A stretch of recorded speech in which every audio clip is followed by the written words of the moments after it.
cars, start your engines!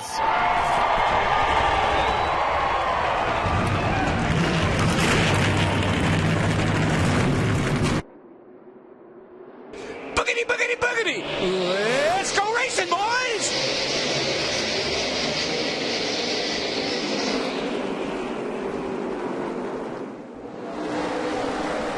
Stewart, fight for second. You know what I like, DW? We just saw Tony Stewart in a 14 car make that pass up in that second groove. We wasn't sure we were going to have that early. I believe we got a second groove of racing. I think I like that pass right there even better. Down low into one, got under Mark. Mark gave him room. Tony's off to the races. Welcome back to Phoenix. 16 laps in. There's the reason for the first caution of the day. Jimmie Johnson had taken the lead from Tony Stewart, and in the back straightaway, Clint Boyer had cut down a tire on his number 15 Toyota. Double file restart. Everybody still on the lead lap. One car off track. Michael McDowell, the Glendale, Arizona native, has taken his car to the garage. You really wasn't surprised to see those top 10 or so drivers stay out. Whoa! Casey Kane just smacked the heck out of the fence coming off turn 4. The number 5 of Kane expected to contend today, and now the pack will work its way past him.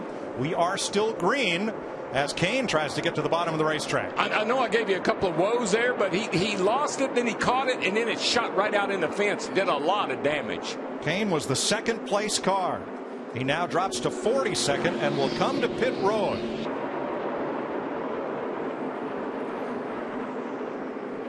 He actually hit that pretty hard with that right front, especially. Our winner from the November race.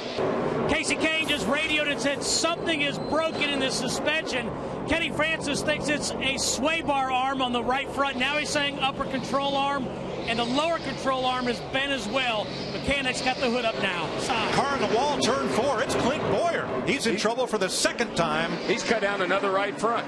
When you cut tires down that often and that close together, that's normally something rubbing the inside of the tire possibly. Yeah, it could be a sway bar arm. That happens a lot. That arm sets real close to the inside of the tire. It could be a brake duct, but something's cutting that tire down. Now Boyer gets down to the apron without incident, so we continue under green. Off in the distance, here comes Boyer. Second red car. And there it goes. I mean, that's just a cut down tire. Didn't hit the wall very hard, but it did do pretty significant damage. Fire right now from Kevin Harvick in that 29. Daryl talked about information being transferred. This was the last pit stop, though. Watch the rear tire changer, but look, he never quit digging. And if you'll watch, the left side tires came off at the same time.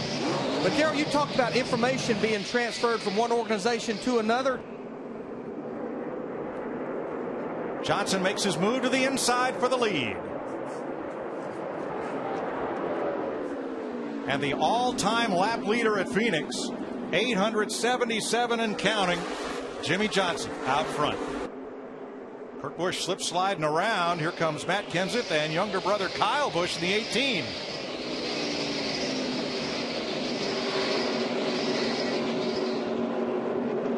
Kyle Busch to third, or second rather, behind Johnson.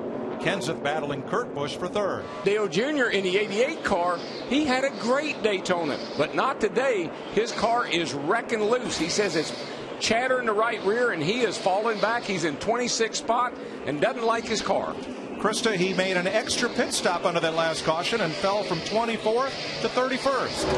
Yes, he did, Mike. The reason why the team needed to pull the fender from a tire rub. When Junior came down pit lane that extra time, he told crew chief Steve Letarte, I don't remember hitting anyone. The team told him, well, Eric Almirola slid up into you early in the race. They took advantage of the extra stop by putting extra Sunoco fuel in the car. Casey Mears and the Geico number 13 running 27th. Last car on the lead lap is okay. After a big hit with the turn 1 wall, look at him just in front of the onboard camera on Casey Kane's number 5. We actually are racing Landon Castle in the 83, though. He's on our lap. That's out here. Stay low. Come on. You're all clear. Mike, that had the appearance of too much rear brake. Got down in the corner, got on the brakes, locked up the rear maybe a little bit. And Daryl, that's what a driver will go to. He has those two systems, front and rear. If maybe the car's not turning under braking, he can put a little bit of rear brake into it. Yeah, and if you're having a brake problem, you can dial a little to the rear, try to help that Looked like it may had too much. That's just how it looked. Under caution for the 4th time today, coming out of turn number 4, A.J. Allmendinger's number 22 Dodge gets a little loose. Paul Menard slams into him, and Jamie McMurray is also involved. Have a look. Mike, I was watching that 22 car. He was struggling. He was really falling back, or at least he was having a hard time keeping up. And he probably got up out of the gas a little bit, and Menard in the 27 nerfed him. Gets a little bit loose. You can see him fighting the wheel right there. Broke his momentum just enough. Menard got him. And what really knocked the deck lid off of A.J. Allmer's 22 car was actually when he hit the wall on the outside. Knocked spoiler, deck lid, and all off. They were battling under caution in Phoenix. 137 laps complete out of 312, and this is the 3rd pit stop under this caution for Jimmy Johnson to work on the right rear. And I believe they probably have some lug stud issues, what the lug nuts go on, and probably what they may do is add a little bit of wheel spacer on there just to take care of where maybe those threads on the lug stud are having an issue.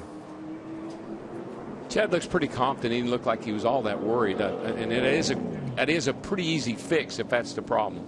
As we see right here, a battle for the lead. Kevin Harvick in the 29 underneath Kyle Busch in the 18. Kevin Harvick led this race earlier, wanting to lead again.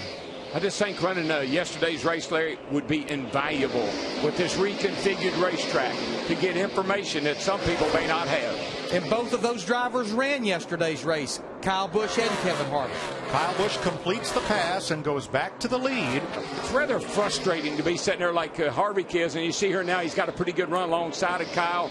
Might even do a little side drafting off of him if that's possible. But he'd get a little bit annoyed, and Kyle just overdrove the corner. That's what that smoke was. That was brake smoke, or possibly even sliding the wheel. He slid the right front a little bit, and that opened the door, and there goes Harvick right by with Mark in hot pursuit. And Tony Stewart is not maintaining race pace. No, he's coasting. All right, Truex, Smart back on. Logano is in, Jeff Burton, Kyle Busch. For Tony Stewart, he shut his engine off like you used to traditionally with the carbureted engines to try to save fuel. It would not refire. That's what he's telling the team. He was 13th at the time. And now Tony Stewart has gone a lap down as they push him onto pit road during this caution for smoke from the back of David Rudelman's car. Ryan Newman, what a job he's done in a backup car as he battles side by side with Edwards into turn 3 for 6th place. There he goes. Around he goes. He and Carl got together. Yellow is out. Yellow is out. Just slipped up the hill a little bit. Carl got in under him. 10 more. Right here today. Ryan Newman was 6th on the outside of Carl Edwards when they made contact at turn 4. Jimmy Johnson in that 48, he just went by both of them. One of the hardest things to do on any racetrack we go to is go in a corner side by side with another car, because this is what happens so many times. You know,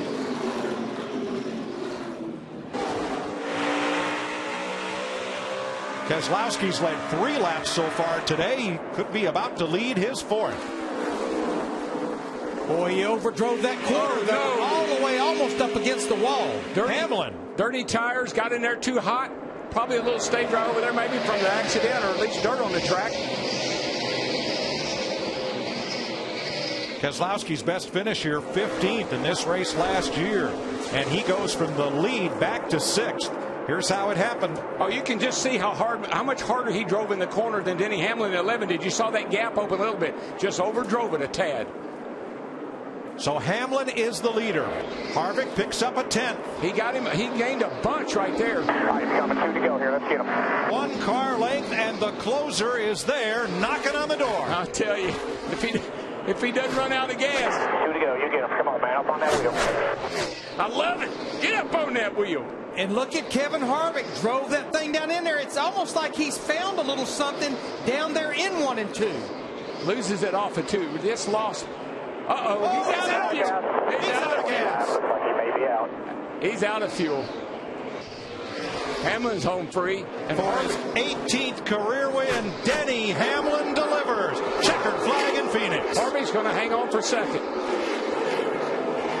How about that? Comes Harvick, 5.8 back. He makes it to the line just ahead of Greg Biffle.